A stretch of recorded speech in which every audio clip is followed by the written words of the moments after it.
Antes de entrarmos propriamente na palavra de Deus, eu queria lembrar de um episódio que aconteceu em 1987.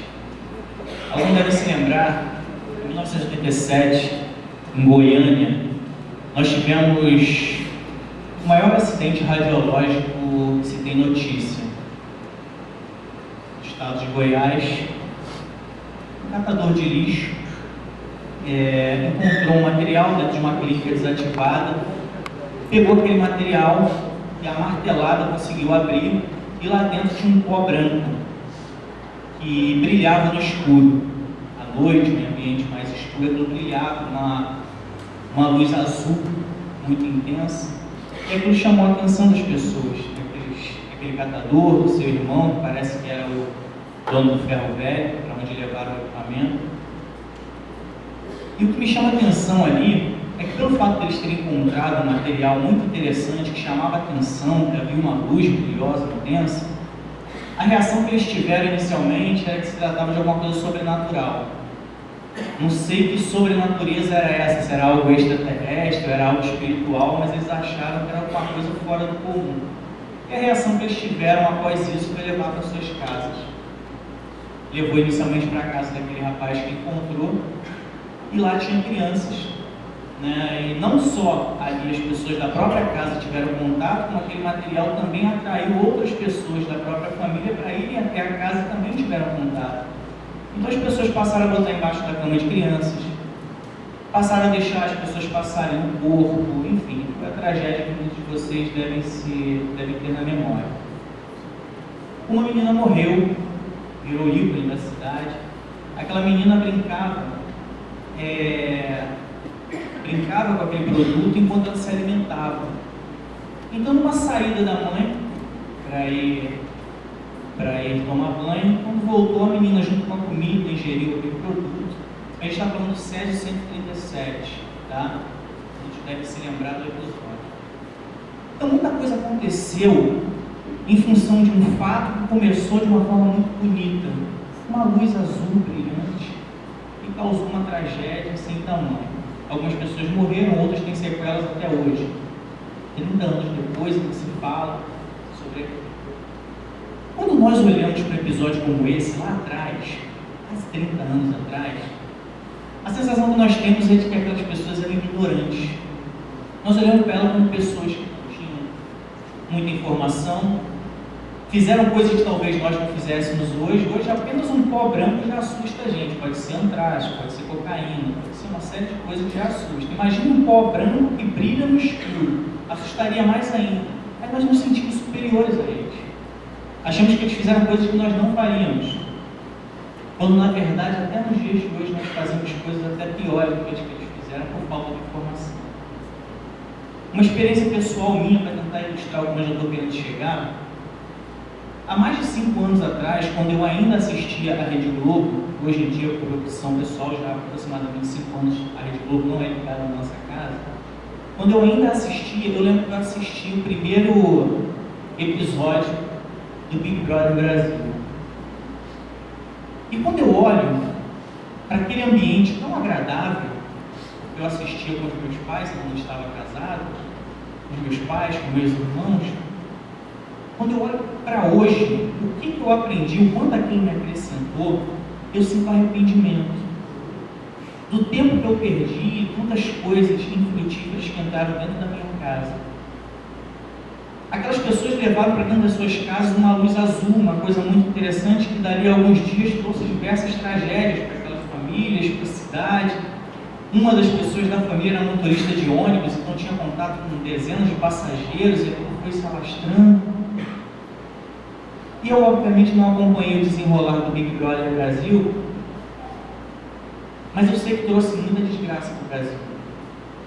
Aquilo ali passou a ser um formador de mentalidades, aquilo ali passou a ser um formador de opiniões.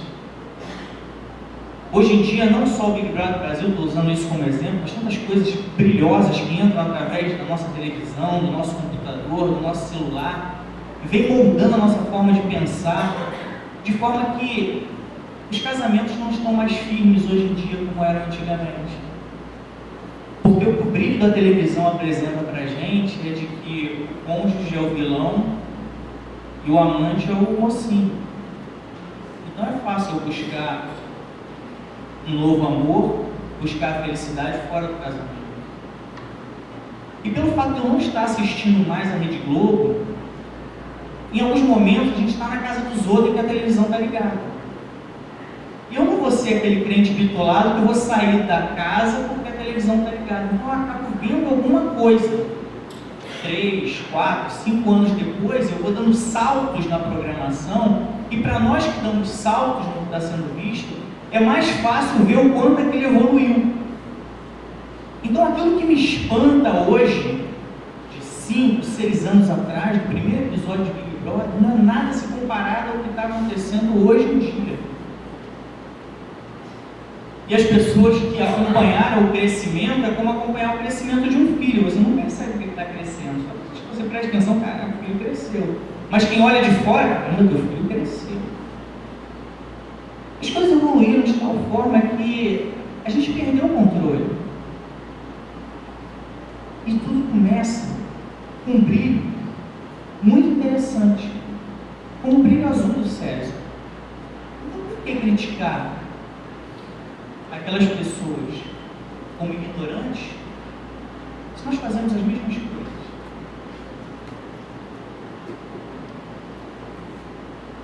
Nós recebemos muitas informações de forma chamativa e dá vontade realmente de levar para nossas famílias aquilo que nós descobrimos, as novas descobertas. Eu vi um negócio muito legal aqui, recebi pelo WhatsApp.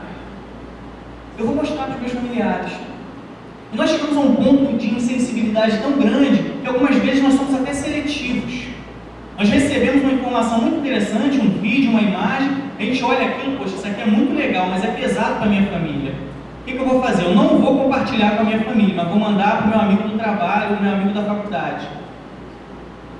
Irmão, se você compartilha algo que você recebeu com seu amigo do trabalho, não compartilha com seus familiares, você está compartilhando com alguém que faz parte de alguma família. Será que é correto a gente transmitir coisas que no primeiro momento brilham, mas que pode trazer a destruição? Nós o tempo todo estamos levando destruição para as famílias. Nós estamos levando destruição para outras pessoas fora da nossa família. E criticamos as pessoas por ignorância, como se fôssemos superiores a elas. Abra a tua Bíblia em 1 Samuel capítulo 9, vamos ler o verso 2. O verso diz o seguinte: Este tinha um filho, cujo nome era Saul, moço e tão belo que entre os filhos de Israel não havia outro homem mais belo do que ele. Desde os ombros para cima sobressaía a todo o povo. Vamos dar uma recapitulada no contexto. Samuel foi um juiz que fez a transição entre o período dos juízes para o período dos reis. Nesse momento, na época de Samuel, o povo queria um rei. Queria algo que as outras pessoas já tinham. Um rei que brilhava nas outras cidades chamava a atenção daquele povo de Israel. Então eles falaram para Samuel: Samuel, a gente quer um rei igualzinho das outras cidades, igualzinho das outras terras, igualzinho dos outros povos. Tanto Samuel quanto Deus pensaram e disseram o seguinte: Deus, o Senhor, já é o rei desse povo, bastariam os juízes. Mas o povo queria um rei. E como eles queriam um rei? Um rei que representasse eles. Um rei forte, bonito, grande. E apesar de Deus não querer, Deus falou: olha só, vocês querem um rei? Tá bom, vocês vão ter um rei. E concedeu a eles isso que nós lemos aqui no versículo. Nome Saul, moço, belo, não havia homem mais belo, desde os ombros para cima sobressaía todo o povo. Ou seja, se ele estivesse no meio da multidão, o ombro dele bateria no nível da cabeça das pessoas. Então, um cara grandão, bonito. Deus entregou exatamente aquilo que o povo queria: um rei na medida dos olhos das pessoas. Aí a gente entende, se Deus deu algo que eles estavam, mesmo Deus não tendo vontade, a gente começa a entender por que a gente consegue assistir uma programação como o Big Brother Brasil. Quando eu olho para uma televisão ligada no Big Brother Brasil, a sensação que eu tenho é como se Deus falasse para aquela família: ah, você quer ver isso aí? Então vê. No meio da crise ainda vou te dar a condição de você comprar uma televisão de 50 polegadas para você ver bem isso que você está assistindo. Você quer isso? Então toma. Assiste. Leva para dentro da tua casa aquilo que você quer. E esse foi o rei que as pessoas levaram para suas casas. Saul foi o rei que eles estavam esperando, e era o rei exatamente que eles levaram para a cidade deles. Era o rei que eles estavam esperando. Deus deu exatamente na medida deles. Obviamente nós tivemos os resultados disso. No início, foi como o início do Césio 137. Saul brilhou. Saul destacava-se no meio da multidão. Conseguiu vencer batalhas. Foi realmente ungido por Deus para estar ali. O reinado dele inicialmente funcionou. Mas mais tarde, a gente viu as desgraças que aconteceram. Como a gente viu em Goiânia alguns dias depois do acidente.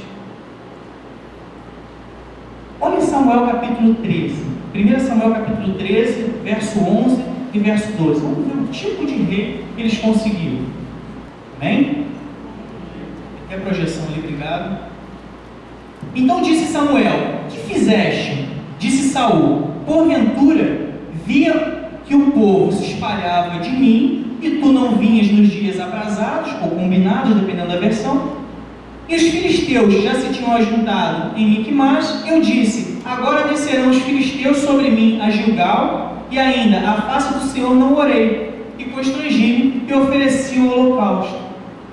A ordem de Deus é o seguinte: espera que Samuel vai chegar para fazer o sacrifício. Aí o rei, segundo o coração do homem, estava diante de uma crise, diante de uma adversidade. Samuel não chegava, estava demorando para chegar. Os filisteus estavam se levantando já para atacar, e os homens de Saul estavam se dispersando. O que ele fez? Vou dar uma solução. Não vou fazer aquilo que Deus quer, vou fazer um sacrifício. Olha o tipo de rei segundo o coração do homem. No momento da crise, deixa Deus para fazer aquilo que está no coração dele. E não para por aí. Avança para 1 Samuel capítulo 15, verso 3. 1 Samuel capítulo 15, verso 3. Vai, pois, agora, e fere a Amaleque, e destrói totalmente a tudo o que tiver, e não lhe perdoes. Porém matarás desde o homem até a mulher, desde os meninos até os de peito, desde os bois até as ovelhas, e desde os camelos até os jumentos. Resumindo, ordem de Deus: vai lá e destrói tudo. Vai lá e destrói tudo. Aí verso 9: e Saul e o povo pouparam a Agag, e ao melhor das ovelhas e das vacas, e as da segunda ordem, e aos cordeiros, e ao melhor que havia, e não os quiseram destruir totalmente. Porém, a toda coisa vil e desprezível destruíram totalmente.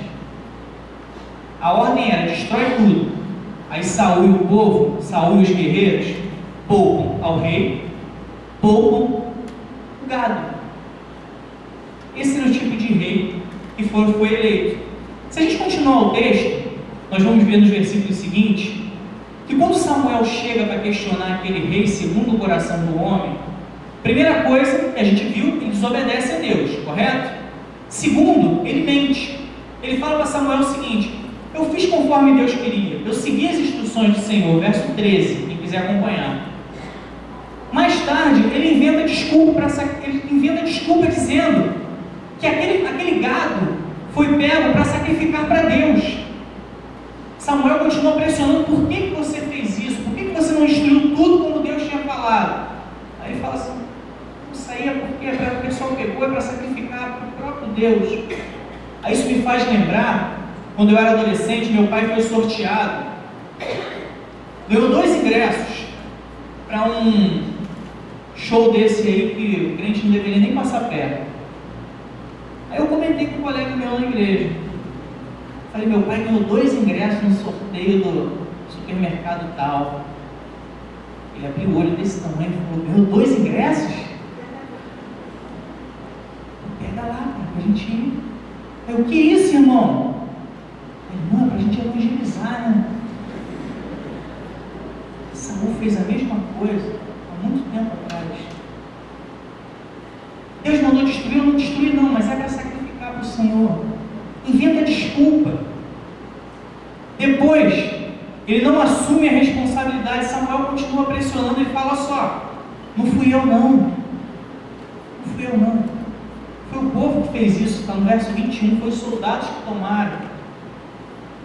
E por fim, depois de muita pressão de Samuel, Saul fala assim: sabe por que eu fiz isso? É porque eu temia o povo. Eu tive medo dos meus soldados. Por isso eu fiz isso. Nós estamos aqui conseguindo entender para onde o coração do homem nos leva. Tudo começou de uma forma muito bonita, mas no final das contas, o povo tomou o lugar do próprio Deus. Porque pensa comigo, o povo escolheu um rei no lugar do rei dos reis, correto? Se Deus colocou alguém no lugar de Deus, ele substituiu Deus por esse alguém. No fim das contas, esse escolhido deles, no momento em que deveria obedecer a Deus, diz que obedeceu ao povo. Então, no final das contas, Deus foi substituído pelo próprio povo.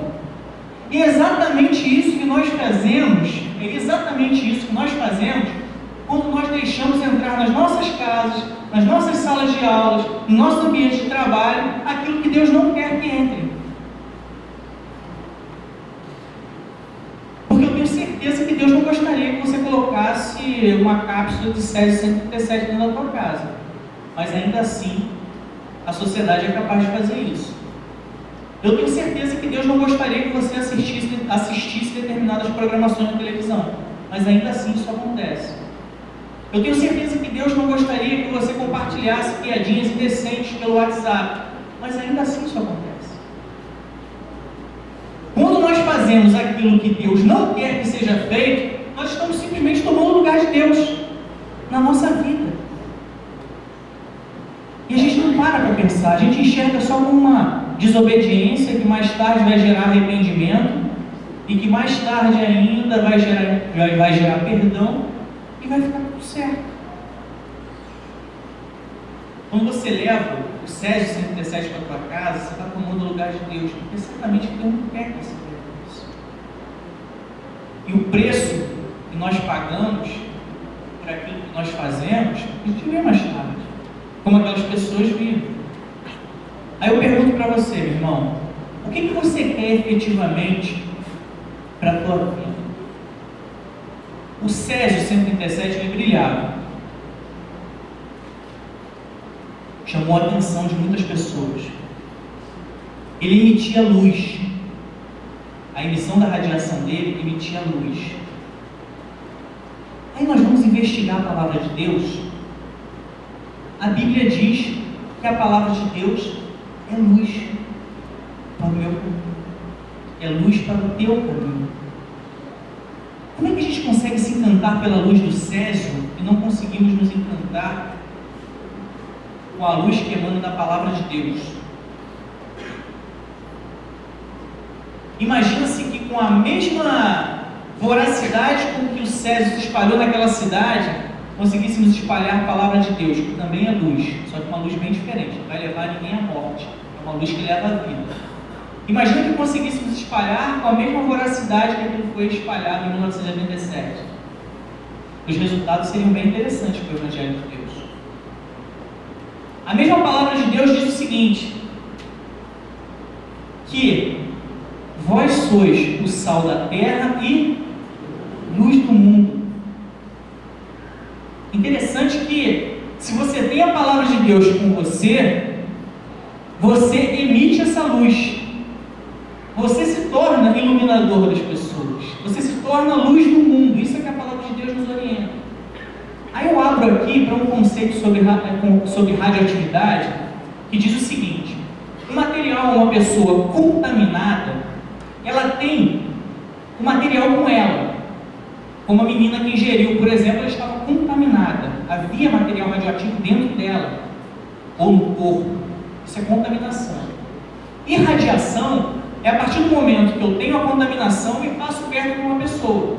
Aquele material vai irradiar e vai alcançar uma outra pessoa. Se nós temos a palavra de Deus dentro de nós, por onde eu passar, eu necessariamente tenho que irradiar essa luz, porque eu sou luz do mundo. Ao passo que se eu sou apenas irradiado, a palavra passou por mim através de uma outra pessoa, eu não tenho, vou botar aqui entre aspas, contaminação para poder irradiar isso para outras pessoas.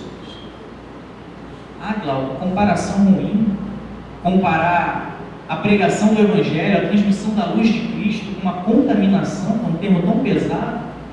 Mas as coisas ruins às vezes têm características que nos chamam muita atenção, nos fazem lembrar de forma mais interessante, de forma mais fácil da palavra de Deus.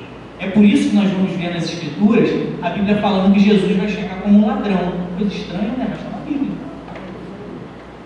É por isso que a gente vai ver nas Escrituras, por exemplo, dizer que nós temos que ser prudentes como a serpente. Cara, tem que me comparar com a serpente? Então não tem nada de errado a gente pensar na contaminação como o preenchimento de alguma coisa para irradiar para outras pessoas. Eu queria, por fim, meus irmãos, que nós abríssemos as nossas Bíblias em João capítulo 1. E eu gostaria que a gente pensasse de uma vez por todas que nós não precisamos nos apegar a falsos brilhos se nós temos acesso às Escrituras.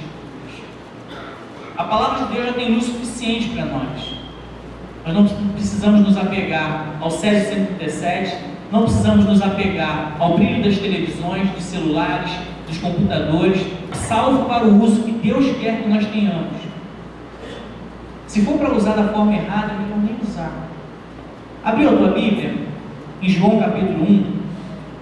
No princípio era aquele que é a palavra. Ele estava com Deus e era Deus. Ele estava com Deus no princípio. Está falando de Jesus Cristo. Todas as coisas foram feitas por intermédio dele. Sem ele, nada do que existe teria sido feito. Nele estava a vida, e esta era a luz dos homens. Nele estava a vida. Interessante que aquele homem que pegou, do dono do ferro velho, que teve acesso ao material do Césio 137, ele diz que ele se apaixonou pelo brilho da morte. Ele se apaixonou pelo brilho da morte. Aqui em Jesus Cristo nós temos o brilho da vida, efetivamente com muito mais valor do que o brilho da morte. E da mesma forma que eu tenho usado aqui o Césio 137 para ilustrar a nossa mensagem, você pode levar esse brilho da morte para tudo aquilo que tem levado morte para dentro da tua casa. E lembrar que Jesus Cristo é o brilho da vida. Verso 4 diz que nele estava a vida e esta era a luz dos homens. A luz brilha nas trevas e as trevas não a derrotam. Verso 6. Surgiu um homem enviado por Deus chamado João. Ele veio como testemunha para testificar acerca da luz, a fim de que por meio dele todos os homens crescem. Ele próprio não era a luz, mas veio como testemunha da luz. Estava chegando ao mundo a verdadeira luz, que ilumina todos os homens. Jesus nesse momento estava chegando. Ele era a verdadeira luz, que necessariamente deve substituir qualquer tipo de luz que você tem levado para dentro da sua vida. Verso 10. Aquele que é a palavra estava no mundo, e o mundo foi feito por intermédio dele, mas o mundo não o reconheceu. Interessante, né? Um livro tão antigo, falando de uma realidade tão atual. O mundo não reconheceu. A gente reconhece qualquer tipo de luz, qualquer coisa que chama a nossa atenção, qualquer brilho, de qualquer coisa, mas não reconhecemos Jesus Cristo como luz do mundo. Não reconhecemos a palavra de Deus como luz para o meu caminho e para o caminho daqueles que estão à minha volta. Verso 11. Veio para o que era seu, mas os seus não o receberam. Interessante, ele veio para a gente e a gente não recebe ele. Contudo, aos que o receberam, aos que creram em seu nome, deu-lhes o direito de tornarem-se filhos de Deus. Aos que o receberam o direito de serem filhos de Deus. Aqui cai por terra toda aquela teoria mundana de que todos são filhos de Deus. Concorda comigo? A gente escuta isso de vez em quando. Qual são filhos de Deus? Coisa nenhuma. Só é filho de Deus aquele que recebe Jesus Cristo. Isso está escrito aqui. Esquece essa ideia de que você é filho de Deus se por alguma razão você não recebeu Jesus Cristo no seu coração ainda. E se você quer verdadeiramente ser filho de Deus, basta que você receba Ele no teu coração. E hoje é uma oportunidade linda para isso. Porque você está recebendo esse entendimento a partir de agora. De que nas Escrituras Sagradas, que são luz para o meu caminho e luz para o seu caminho, está escrito claramente que filho de Deus é só aquele que faz a vontade de Deus, é só aquele que recebe Jesus Cristo no coração. Verso 13: os quais não nasceram por descendência natural, nem pela vontade da carne, nem pela vontade de algum homem, mas nasceram de Deus. Aqueles que receberam Jesus Cristo, se tornaram filhos de Deus, não nascem da carne, mas nascem de Deus. Quer nascer de Deus? Quer ser filho de Deus? Receba Jesus Cristo como teu Senhor e Salvador. Ele é a luz do mundo. Ele é a verdadeira luz, como o texto começa a dizer. Não deixe passar a oportunidade de reconhecer Jesus Cristo como teu Senhor e Salvador. Ao passo que o mundo oferece uma luz que leva à morte, Jesus Cristo oferece a própria luz que leva à vida. Aí a gente fica esperando que uma coisa mirabolante aconteça para que eu reconheça Jesus Cristo. Lembra que aqueles homens abriram aquele artefato para tirar o Césio 137 de dentro do material? A Bíblia Sagrada não vai iluminar você se ela ficar parada, fechada lá na tua estante. Você só vai perceber a luz que há nela no momento em que você abrir, investigar as Escrituras e cutucar lá dentro, assim como aqueles homens fizeram com o Césio 137. Se você não fizer isso, você não vai perceber a luz que emana da palavra de Deus. Enquanto a gente continuar brincando de ser crente, vamos continuar sendo crentes em trevas. Eu já tenho andado cansado, meus irmãos, de ver pessoas se dizendo crente, mas quando a gente verifica o estilo de vida que a pessoa leva, você vê que ela não emana a luz. Se ela não emana a luz de Cristo, é porque dentro dela não tem nada. Não tem nada. Porque no momento que eu sou, vou botar aqui de novo entre aspas, no momento que eu sou contaminado com essa palavra, eu irradio a luz de Cristo. Eu passo a ser luz para o mundo. E não é o que a gente tem visto frequentemente. O tempo todo o que nós vemos são pessoas insatisfeitas, reclamando do governo. Mas da mesma forma que o povo indiretamente elegeu Saul para rei, nós temos os governantes que nós merecemos. Eles receberam um cara bonitão, cheio de brilho, um cara forte, porque era aquilo que eles queriam. O tipo de vida que a nossa sociedade está levando, o tipo de vida que nós temos conduzido as nossas famílias, é para que lá na frente, ou até no presente, nós tenhamos governantes que levam vidas parecidas com as nossas. Vidas distantes de Deus. Como é que a gente, numa eleição, vai querer um homem ungido por Deus, se nós não seguimos a palavra de Deus? Se aqueles que estão lá já estiveram no nosso lugar, dentro das nossas casas, também contaminando seus lares? Quem me garante que o presidente da República daqui a 20 anos não vai sair daqui dos bancos dessa igreja? E se ele está saindo daqui dos bancos dessa igreja, for um crente ou um não crente, que não leva a sério as Escrituras Sagradas, lá na frente a gente vai ter pessoas que vão decepcionar o povo. Ao passo que se for um homem verdadeiramente ungido por Deus, como Samuel foi, vai fazer grandes coisas lá na frente. Então, antes de focar a tua preocupação no governante, lembra que o rei da tua vida é o Senhor. Lembra que Deus é que tem que reinar na tua vida acima de qualquer governante. Lembra que a luz que tem que sair lá de cima que seja, tem que vir de Jesus Cristo, tem que vir de Deus Pai. Não é daquele que você tem depositado a tua esperança para que o teu salário aumente. Gosto da corrupção? Obviamente que não, fico muito entristecido com tudo que está acontecendo. Mas é muito interessante quando eu olho o presidente da República, para o governador, o prefeito, vereadores, deputados, aí eu olho assim, acima de todos eles está o Senhor dos Exércitos.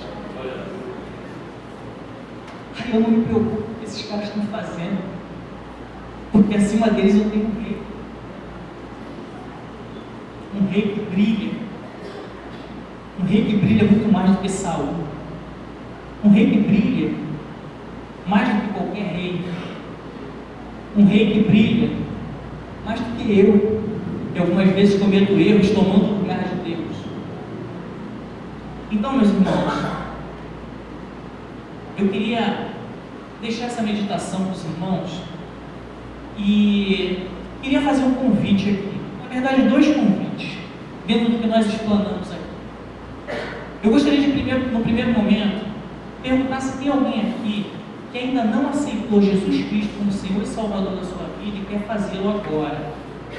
Se tem alguém aqui que ainda não teve essa oportunidade, ou que não abraçou as oportunidades que o próprio Deus apresentou, levante uma de suas mãos em nome de Jesus e aceita Jesus nesse momento e se torna filho de Deus. Tem alguém nessa noite que ainda não teve essa oportunidade e gostaria de aceitar Jesus como Senhor e Salvador? Existe alguém nessa noite aqui que gostaria de reconhecer Jesus Cristo como Senhor? Se porventura você tem deixado passar essa oportunidade, achando que vai descer uma luz do céu, como os OVNIs que a gente vê nos filmes, descarta essas ideias mirabolantes da tua vida, porque vai partir de uma decisão sua. Da mesma forma que nós temos poder para levar para as nossas casas tudo aquilo que nós queremos, parte também de uma decisão nossa, levar Jesus Cristo para dentro do nosso coração. Não perca essa oportunidade, meu irmão. Não deixa passar a chance de reconhecer Jesus Cristo como Senhor e Salvador na tua vida, porque a gente nunca sabe quantas oportunidades mais nós teremos. Tem alguém nessa noite que gostaria de aceitar Jesus Cristo como Senhor e Salvador? Não? Gostaria de fazer o segundo convite, mas não precisa vir aqui à frente. Existem algumas pessoas que entendem que têm levado outros brilhos para as suas vidas. Tem algumas vezes colocado Deus em segundo plano e tem tomado a frente de muitas decisões e cometido erros por conta disso. Se você entende que você tem substituído Deus por você mesmo, ou substituído Deus por qualquer coisa ou pessoa que seja, eu gostaria que você se colocasse de pé num gesto não diante de mim, até mesmo porque eu não estou nem preocupado com quem você seja, não estou nem olhando para frente, mas como um gesto diante de Deus, de que a partir desse momento, quem vai reinar sobre a tua vida é Deus. Se coloca de pé, reconhecendo que o Rei dos Reis é que vai reinar a partir de agora sobre a tua família, e que antes de escolher qualquer coisa que vai entrar na tua casa, você vai olhar primeiro para Deus e vai perguntar se Deus aprova que isso entre na sua casa. Se existe alguém aqui que tem percebido que não é bem Deus ou o Filho de Deus, Jesus Cristo, que tem brilhado sobre a tua vida, mas outros brilhos quaisquer, se coloca de pé nesse momento, porque a gente vai orar por você e nós vamos acompanhar essa sua decisão, porque nós queremos que todos saiam daqui reconhecendo que é que tem que reinar sobre nós. Não permita, meu irmão, que a sua ignorância reine sobre a tua vida. Deus sabe muito mais como governar a sua vida do que você mesmo. Deus sabe muito mais como gerenciar as tuas decisões do que você. Deus sabe exatamente o que pode entrar na tua casa e o que não pode. Deus sabe exatamente o que você pode fazer e o que você não pode. Então não queira gerenciar gerenciar e governar o teu lar sem a direção de Deus. Não queira assistir aquilo que Deus não quer que você assista. Não faça da tua vida aquilo que Deus não quer. Amém. Mais alguém gostaria de ficar de pé? Vamos orar com você. Senhor Deus, nós louvamos o teu nome por tudo que tu tem feito em nossas vidas, Pai. Nós queremos nesse momento, Senhor, reconhecer que tu és rei, Senhor. Nós queremos nesse momento reconhecer, ó Deus, que tu estás acima de qualquer governante, ó Deus, que tu está acima, inclusive do que nós, Senhor. Tu está acima de nós, ó Deus. Nós queremos reconhecer diante dos homens e diante de nós mesmos, ó Pai, que tu és grande, que tu és o Senhor dos exércitos, tu és o Deus Todo-Poderoso, que tu és o dono de todas as coisas, inclusive das nossas vidas, ó Pai.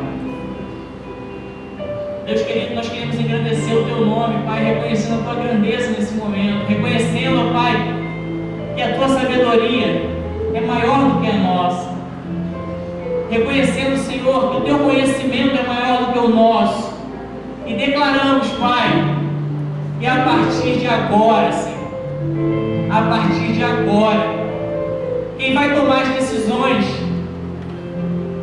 nas nossas vidas é tu, Pai. Nós não tomaremos decisões que não estejam de acordo com a tua vontade. Queremos consultar as Escrituras, ó Pai, reconhecendo que dali sai luz. Queremos ter essa luz dentro de nós, de forma que nós também sejamos luz. Nós queremos que a luz irradiada por nós, Senhor Deus, alcance outras pessoas. Usa-nos, Pai, nesse mundo tão confuso, Pai. As pessoas acham que sabem de todas as coisas, mas o mundo está cada vez mais caótico, provando que ninguém sabe de coisa alguma, Deus. Mas sabemos aqui nesse momento, Deus, que tu sabes de todas as coisas. E é essa sabedoria que nós queremos aqui na nossa vida. Te agradecemos pela oportunidade de falar contigo. Que o teu nome seja louvado, seja glorificado no nosso meio. E que tu seja adorado pelo que tu és, Deus. Essa é a oração que te fazemos. E ainda te pedimos perdão, Senhor Deus, por tudo aquilo que fizemos de errado. E por todo afastamento que tivemos de ti, Senhor Deus. E por todas as vezes que colocamos